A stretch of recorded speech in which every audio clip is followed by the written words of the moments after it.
This is Chapter 8, The Cousins by Karen M. McManus. Aubrey. So, Millie looks at me expectantly. Should we tell about fake Jonah before we have brunch with Mildred? Or not? I swallow the last of my plum-witch before answering.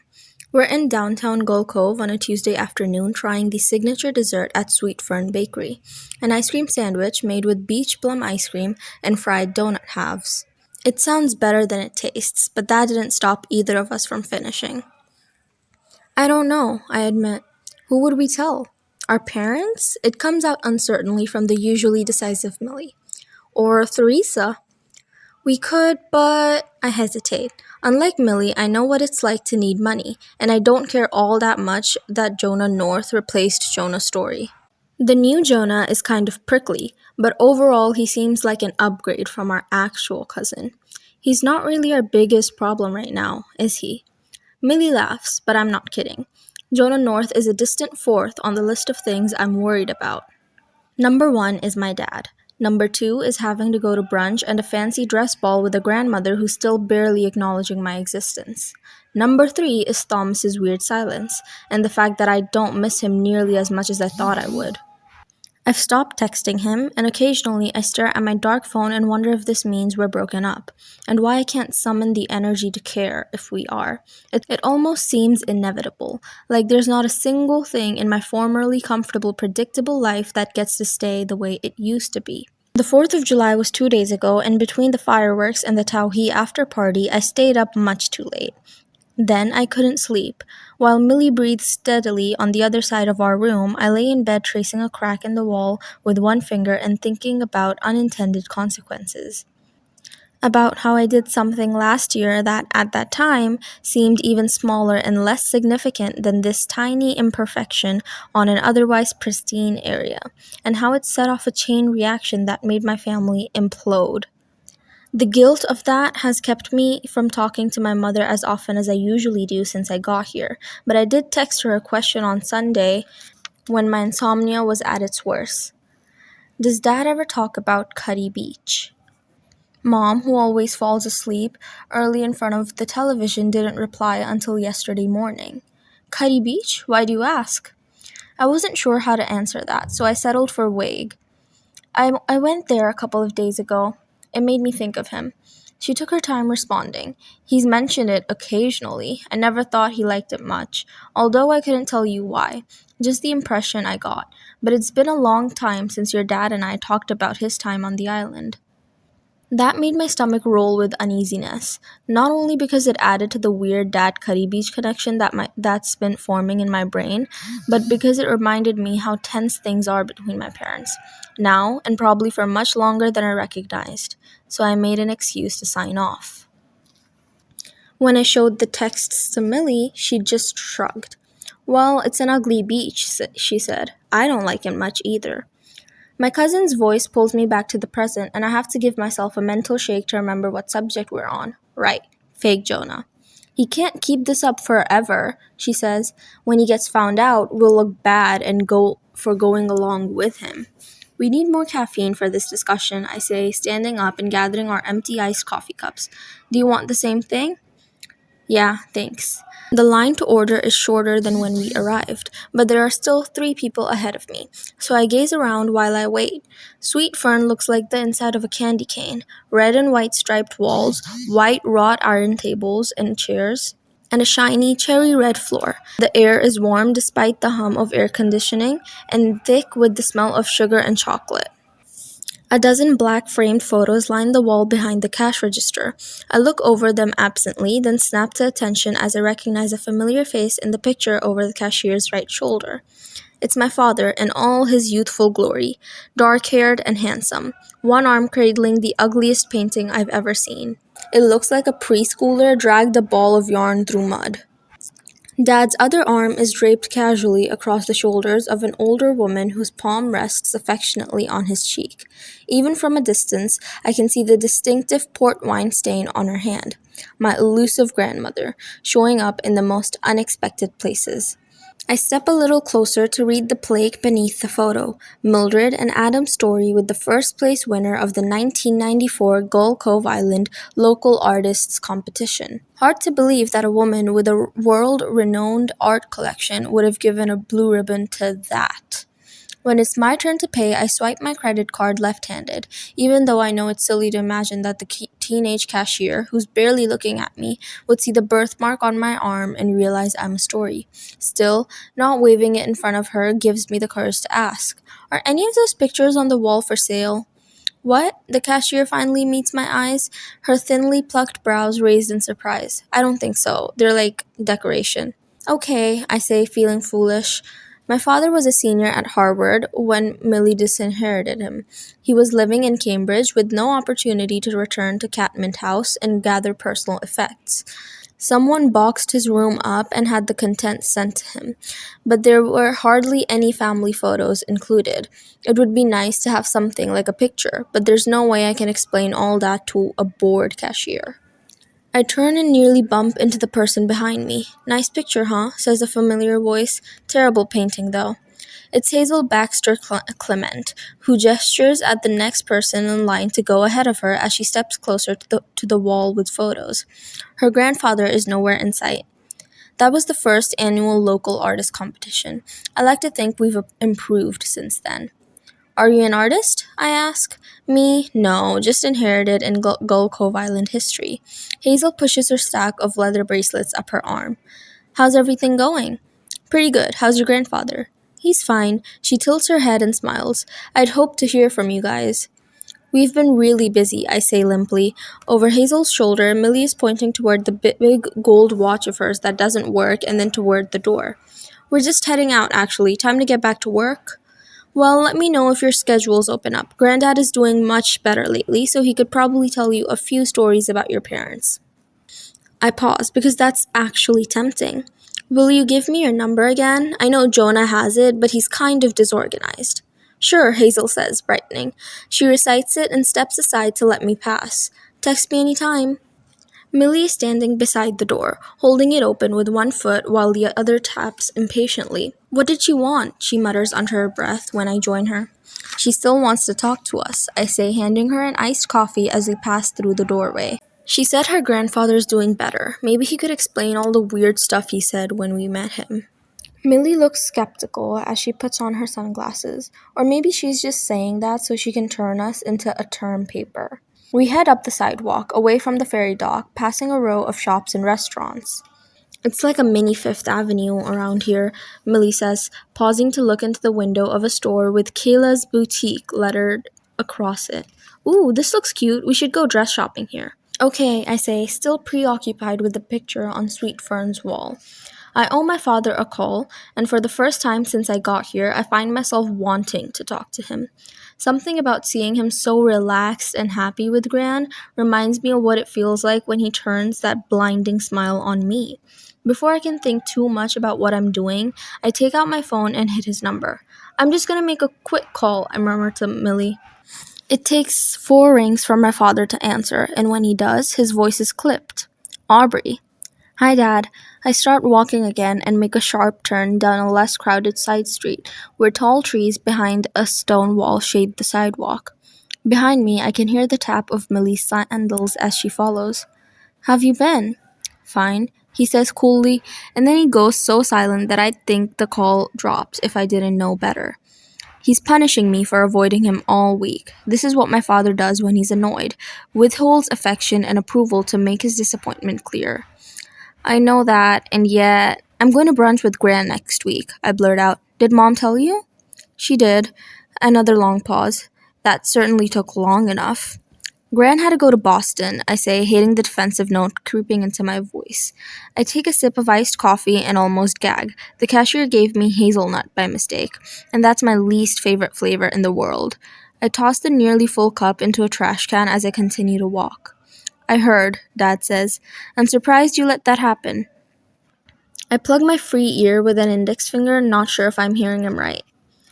"What do you mean? I didn't let anything happen. She just went." "Of course she did, because you weren't proactive enough." Not proactive enough, I echo, stopping in my tracks. Millie pauses too. We're beside an arched stone entranceway, the gold-rimmed plaque beside it indicating that whatever's inside is either touristy or historically significant. But my vision goes too hazy for me to know which. I should have been more proactive. I should have been more proactive. Yes, this is your biggest problem, Aubrey. You're passive. You'd rather waste an entire summer than take matters into your own hands. He gathers steam, like this is a topic he'd been meaning to address with me for a while, and I've finally given him the perfect opening. Did it ever occur to you to get in touch with your grandmother yourself, or speak with her assistant? I don't reply, and his voice turns even more condescending. I didn't think so. Because you don't act, you react. That's what I mean by proactive. For a few seconds, I can't reply. I'm rooted to the sidewalk, the words spoken by Dr. Baxter my first day on Gull Cove Island flashing through my head. Adam had seeds of greatness, didn't he? But he wasted them. Foolish boy. Could have changed it all with a word. I wonder which word that was, and if it's half as enraging as proactive, I say. It bursts from me like an icicle, sharp and cold and deadly. Do you mean proactive, like when you fucked my swim coach and knocked her up? Is that the kind of proactive I should be shooting for? Millie makes a strangled little noise as she presses both hands against my side, pushing me away from the scattered pedestrians on the sidewalk and through the stone archway. We're someplace quiet and green, but nothing else registers beyond my father's harsh, incredulous words thundering in my ear. What did you say? I'm shaking all over as I walk blindly forward, Millie by my side. My throat has closed to a pinprick and I can barely squeeze the words out. You heard me. Aubrey Elizabeth, how dare you speak to me like that? Apologize immediately. I almost do. The urge to please him is so strong, ingrained over 17 years, that despite everything, I feel a desperate need to make the anger in his voice go away, even though I'm the one who should be angry. And I am, but it's not the hard, relentless anger he deserves. It's the kind that will crumble into a pathetic apology if I say it on the phone. No, I managed to choke out. I'm hanging up now. I don't want to talk to you anymore. I disconnect and immediately power down my phone. Then I stuff it in my pocket, drop like a stone onto the grass, and cover my face with my hands. There's a rustling sound beside me, and a tentative hand pats my arm. Wow, I did not see that coming. Any of it, Millie says. I don't reply, and she adds, almost to herself, I didn't think you had it in you to go off like that. I lower my hands with a reproachful look. Really? So you're basically agreeing with my father that I'm a do-nothing loser. Thanks a lot, Millie. My cousin's eyes widen in horror. No, oh God, I didn't mean that. I'm sorry, I'm bad at comforting people, obviously. She's still patting my arm mechanically, and she's right. There's nothing even a little bit comforting in the gesture. Uncle Adam is a rat bastard, and I'm glad I threw up on him when I was 2, she adds, and I snort. You did? According to my mother, he's never mentioned it. Not that I'm surprised, we don't talk about anything that might make him look less than perfect. I wasn't supposed to say anything about this. A lump forms in my throat, and I swallow against it. It's bad enough that he cheated on my mom, but he did it with her. Coach Matson has been my coach since middle school. I idolized her. I wanted to be her. God, I'm the idiot who introduced them. The image has been playing across my mind all month, me dragging Dad to the edge of the pool sophomore year, insisting he finally meet the woman who'd been training me for years. Standing proudly between my young, pretty coach and my handsome, distinguished father, pleased to be the connecting thread between the two people I admired most in the world. It never occurred to me that they think of one another in any way except in relation to me. There are a lot of shitty things about this situation, but one of the worst is realizing that neither of them ever thought much about me at all. Tears start pooling in my eyes and slipping down my cheeks. I haven't cried properly since my father broke the news last month. At first, I was too shocked to react, and then, like I've been doing my whole life. I took my cue for him. He didn't want to talk about it, so I didn't. He acted like this was something that happened to our family instead of something he caused. Like it was a random natural accident that nobody could have predicted or avoided. It took being 3,000 miles from him to realize how colossally messed up that was. I take a deep breath, trying to get myself back under control, and end up letting out a loud, choked sob. Then another one. Oh no. Oh, it's going to be all right, Millie says as I cry harder. I have a tissue in here somewhere. Hang on. I can hear her rooting around in her bag, and then her voice turns a little desperate. Okay, it's not a tissue. It's one of those cloths you use to get smudges off of your sunglasses. But it's nice and soft and clean, mostly. Do you want it? I take it from her with a strangled half laugh and swipe it across my eyes. You weren't kidding. You're terrible at this. At least I made you laugh. Sort of. Millie takes one of my hands in both of hers and gives it a decisive pump. It feels more like she's running for office than consoling me, but I let it slide. I'm really sorry, she says earnestly. None of this was your fault. It's totally normal for you to want people you care about to get along. Did they ever? I say hollowly. The worst thing is, I thought they liked each other because of me. Pathetic, huh? Yes, Millie says. I give her another reproachful look until she adds, I assume you're still talking about Uncle Midlife Crisis and Coach Homewrecker? Ugh, he's such a gross cliche, isn't it? And she's no better. I blink back fresh tears. Everything is a mess. I feel so guilty that it's hard talking to my mom like normal, even though she said a million times that this has nothing to do with me. I stopped swimming with my team because I couldn't stand being around Coach Matson.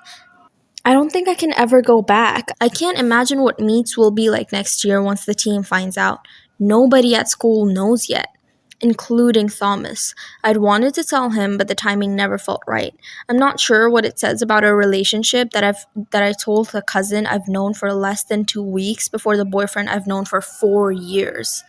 But it probably explains the silent breakup we're having. What's going to happen, Millie asks, with the baby and everything. Well, she's keeping it, so I'll have a half sibling at some point this fall. Maybe it'll be the boy Dad always wanted. Millie squeezes my hand harder, and I add, I don't think my parents are going to make it through this. I don't see how they could. And my father refuses to get a real job and support himself, so worst case scenario? I guess my swim coach becomes my stepmother. The thought gives me a full body shudder, and I let it run through me before darting an apologetic look at Millie.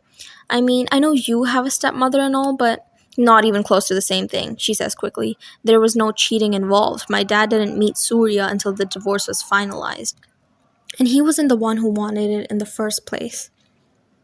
I drop my head. What is wrong with my father? He could have been so much more. It's like Dr. Baxter said. He had all this potential and he wasted it. He turned out so small. I know, Millie says. I feel the same way about my mom. Well, she's not horrible like your dad, but she's so cold. She doesn't let anybody in. My father could never do anything right with her, and he tried so hard. It makes me feel like, what's the point? If he couldn't get through, I have no shot. He's way nicer and more patient. She gives my hand one last squeeze, then leans back on her elbows with a sigh. The Story family is seriously messed up. The simple truth of that hits me with more surprise than it should. Even though I've always known my father's family wasn't exactly normal, I used to think there was something romantic, I guess, about their particular brand of dysfunction. But truth is, my dad and his siblings are all miserable. Him ripping our family apart out of a deep-seated need to feel special without working to accomplish anything. Aunt Allison pushing Uncle Toshi away and keeping Millie at arm's length, Uncle Anders having such a bad relationship with his only son that JT paid an imposter to defy him, and Uncle Archer falling out of touch for years on end due to one addiction or another. For a second, I wish I still had my father on the phone.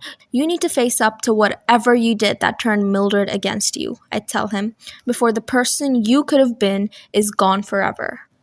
It would be pointless, though. If there's one thing my father has an unshakable belief in, it's himself as a misunderstood genius. I blink the last of my tears away, and our surroundings finally come into focus. Are we in, A graveyard? I asked Millie. Oh, yes, it was, a little more private here. A small grin tugs at the corners of her mouth. Check out who we ended up next to. It's a family reunion. I follow her gaze to the letters etched across the gravestone beside us. Abraham Story, beloved husband, father, and philanthropist. Family first, always. Ironic quote, Millie says, and I manage a short laugh. You know what? I say. My father was right about one thing. Only one thing. I add as Millie raises a skeptical brow. I feel lighter after finally letting my pent-up tears out, and sharper too, as though I've shed blinders that were forcing me to miss half of what's around me. We shouldn't just sit back and wonder what's happening. We should do something. Like what? Millie asks, shifting immediately into problem-solving mode. Talk to Chaz? Maybe he can put us in touch with Edward Franklin. That's one idea, but I was thinking of something else. I stand and brush off my shorts. Let's give Hazel that interview she's been after, and ask some questions of our own.